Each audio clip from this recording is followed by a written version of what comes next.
بسم اللہ الرحمن الرحیم۔ ہمارا آج کا موضوع برا بیج برا پھل۔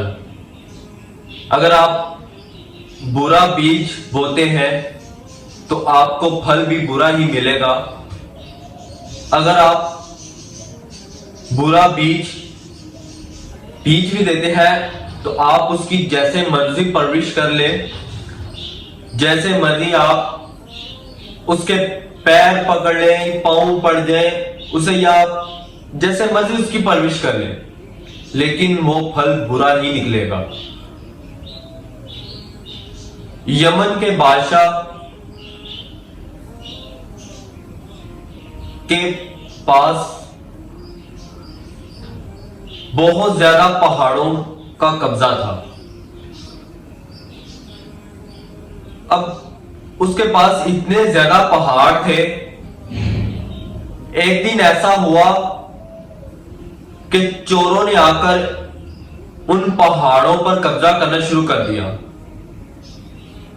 وہ ایسے پہاڑ تک پہنچ گئے جہاں پر انہیں پکڑنا یا مارنا مشکل تھا۔ اس کے اندر ایک غار بھی تھی جو بہت محفوظ تھی۔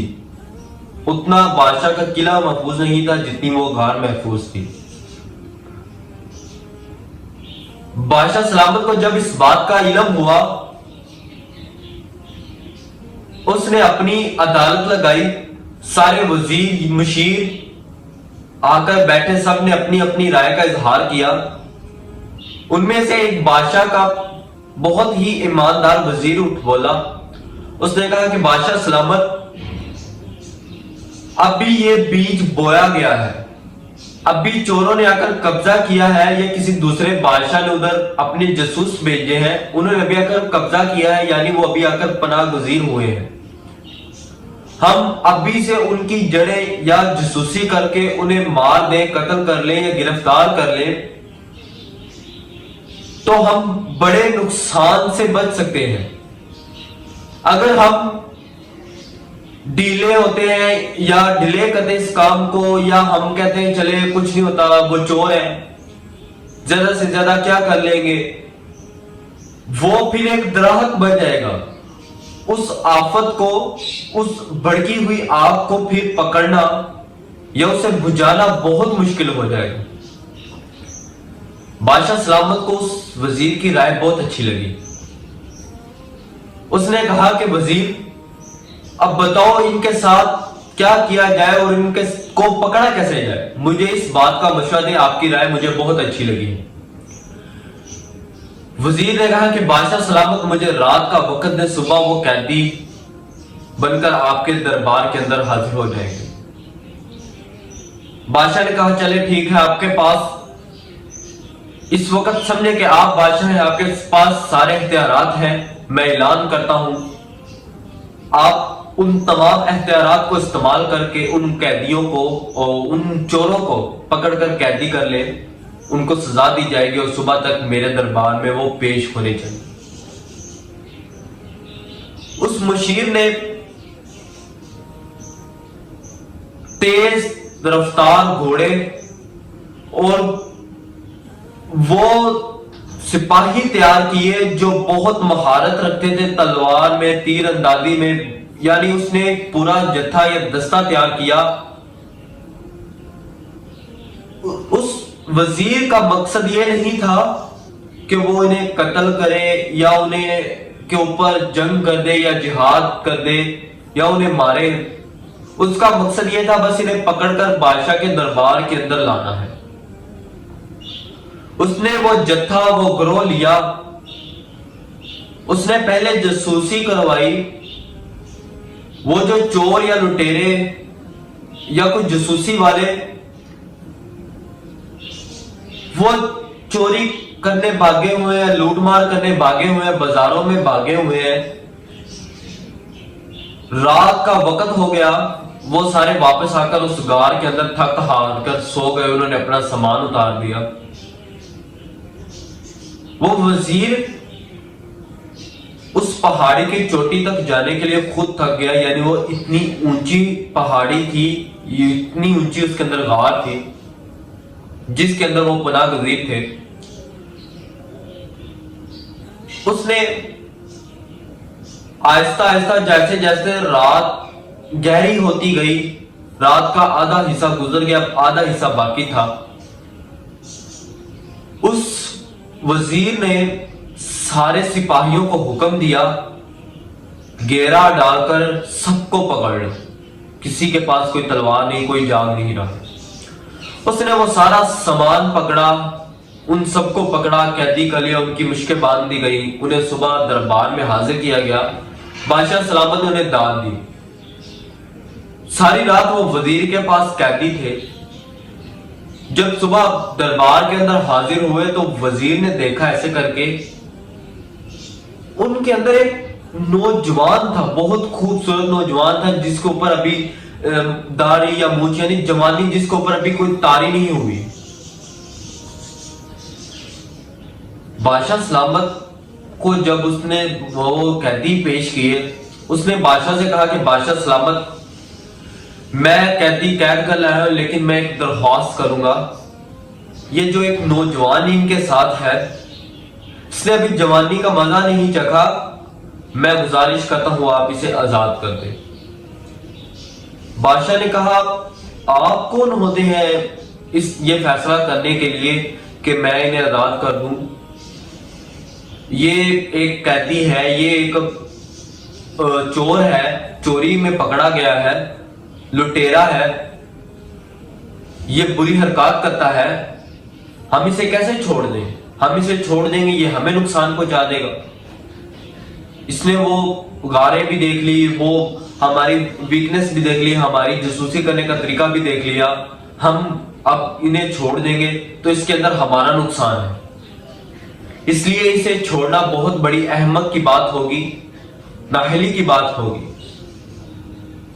उसने कहा कि बादशाह सलामत, आपका हुक्म बिल्कुल बजा है, आपकी राय बिल्कुल बजा है, लेकिन मेरा एक मशवरा है। अल्लाह ताला जो बच्चा पैदा होता है किसी के घर, वो मुसलमान पैदा करते हैं, आगे उसके माँ बाप मुसलमान, ईसाई, यहूदी जैसे घर में पैदा होता है वैसा बना लेते हैं। लेकिन हम इसकी अभी तरबियत नहीं हुई, हम इसकी तरबियत करेंगे, शायद ये अच्छा इंसान बन जाए, शायद ये आने वाली नस्लों के लिए कोई नमूना बन जाए। मैं आपसे दरख्वास्त करता हूं कि इसको आजाद कर दिया जाए। शायद उन लुटेरों की सोबत के अंदर रह के ये भी लुटेरा बन गया हो, हम इसे अच्छी सोबत दें तो ये अच्छा बन जाए। बादशाह ने ना चाहते हुए भी उस नौजवान को आजाद कर दिया। अब वजीर ने उसे अपनी कस्टडी के अंदर ले लिया, उसको पढ़ाया लिखाया, उसकी तालीम तरबियत की, उसको असातिज़ा दिए, स्पेशल उसे घर पढ़ाने आते, वजीर के पास वो रहता, अच्छी तरबियत होना शुरू हो गई। उसको बादशाह के सामने या बादशाह के आगे पीछे बैठने उठने का तरीका, उसको तरबियत दी जाती रही, उसे ट्रेनिंग दी जाती रही। अब उन्हें नहीं पता था कि हम जिसके ऊपर नेकी कर रहे हैं वो आगे से सांप निकलेगा, बिच्छू निकलेगा, हमारी नेकी जाया होगी, हम सांप को दूध पिला रही है ताकि वो ताकतवर हो और हमें ही डसे। अभी चंद ही साल गुजरे थे, उस नौजवान ने शहर के मशहूर मरूफ गुंडों लुटेरों के साथ उठना बैठना शुरू कर दिया। उसके साथ उनके साथ उस नौजवान की दोस्ती शुरू हो गई। वो जना बदकारियों के अंदर दिन ब दिन बढ़ता गया, लेकिन उस वजीर को नहीं पता था। जिस वजीर के पास वो पनाह वजीर था, वो जो जिसके पास रहता था, वो बहुत मालदार, बहुत पैसे वाला इंसान था। उसके पास मालो दौलत, माल मवेशी, जमीनें, जायदादें बहुत ज्यादा थी। उन गुंडों के साथ उसने उसी वजीर को और उसके 2 बेटों को कत्ल कर दिया। कत्ल करके उसका माल मवेशी लेकर भाग गए वो। जब वो माल लेके बादशाह की सल्तनत से बाहर निकले तो किसी ने उसे नहीं पूछा कि ये माल इतना क्यों लेकर जा रहा है या मवेशी इसलिए क्यों लेकर जा रहा है। उन्हें था कि ये शायद ये उस वजीर का ले पालक बेटा है, इसी वजह से वो लेके जा रहा है। और शायद उसने, जब बादशाह को पता चला कि उसी लड़के ने उसी वजीर को कत्ल कर दिया है, बादशाह मुंह के अंदर उंगली लेकर बैठ गया और कहने लगा कि आग बुझा देने के बाद उसकी चिंगारी को महफूज कर लेना इस बात की वजाहत है कि दोबारा फिर से आग को भड़काना है।